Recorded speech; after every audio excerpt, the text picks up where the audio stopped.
Assalamualaikum warahmatullahi wabarakatuh.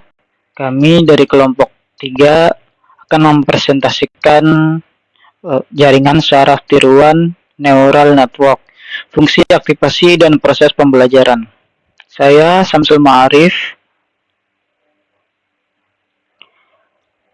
Apa itu fungsi aktivasi jaringan neural? Fungsi aktivasi memutuskan apakah suatu neuron harus diaktifkan atau tidak. Artinya akan diputuskan apakah masukan neuron ke jaringan penting atau tidak dalam proses prediksi menggunakan proses matematika yang lebih sederhana.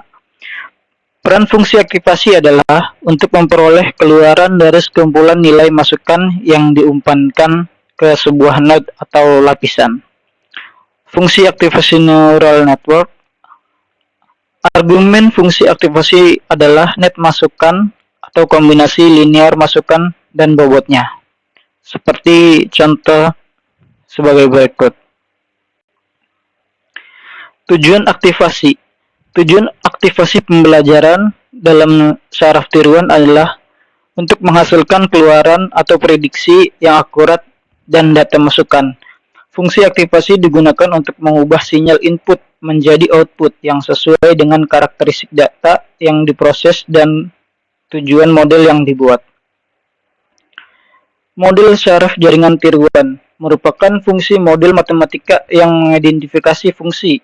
Istilah jaringan pada JST merujuk pada interkoneksi dari beberapa neuron yang diletakkan pada lapisan yang berbeda.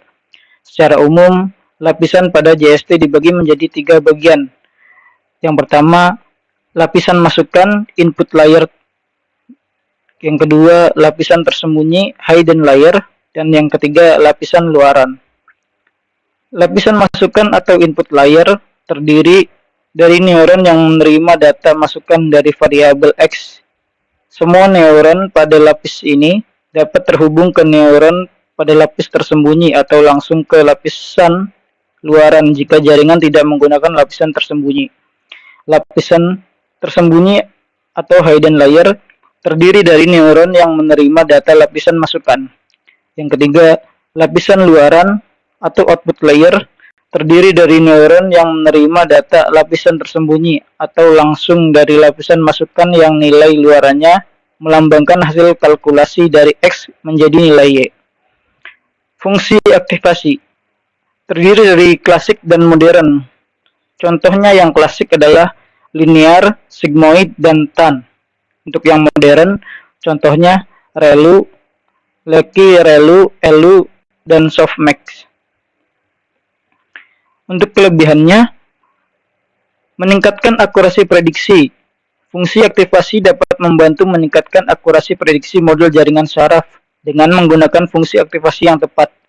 Jaringan syaraf dapat mempelajari pola yang kompleks dan menghasilkan prediksi yang lebih akurat, mempercepat proses pembelajaran, dan mencegah overfitting, yaitu fungsi aktivasi dapat membantu mencegah overfitting pada model jaringan syaraf dengan membatasi kemampuan model untuk mempelajari pola yang terlalu rumit dan dalam data pelatihan. Untuk kelemahannya, ketergantungan pada data. Fungsi aktivasi yang digunakan dalam jaringan syaraf cenderung sangat tergantung pada karakteristik data yang diproses. Jika data tidak cocok dengan fungsi aktivasi yang digunakan, model dapat menghasilkan prediksi yang tidak akurat. Kedua, memerlukan banyak pemrosesan. Fungsi aktivasi seringkali memerlukan banyak pemrosesan dan operasi matematika yang kompleks. Hal ini dapat membuat proses pelatihan model jaringan syaraf menjadi lebih lambat dan memerlukan sumber daya yang lebih besar. Pelatihan jaringan. Klasifikasi jaringan syaraf tiruan berdasarkan cara modifikasi encoding dan decoding adalah sebagai berikut. Encoding ada 2, unsupervised dan supervised. Untuk decoding, feed forward dan feedback. Untuk penjelasannya sebagai berikut. Supervised feed forward, JST dibimbing dalam hal penyimpanan pengetahuannya, serta sinyal masuk akan diteruskan tanpa umpan balik. Unsupervised feedback forward, JST tidak dibimbing dalam hal penyimpanan pengetahuannya, serta sinyal masuk akan diteruskan tanpa umpan balik. Unsupervised feedback, JST tidak dibimbing dalam hal penyimpanan pengetahuannya, serta sinyal masuk akan diteruskan dan memberikan umpan balik.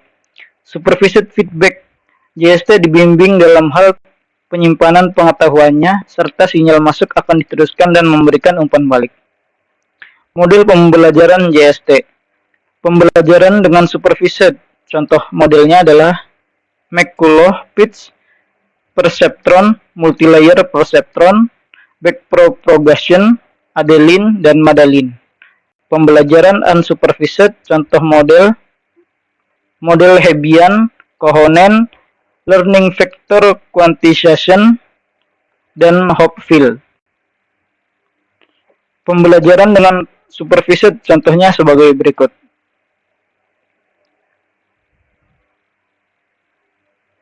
Terima kasih. Kurang lebihnya mohon maaf. Wassalamualaikum warahmatullahi wabarakatuh.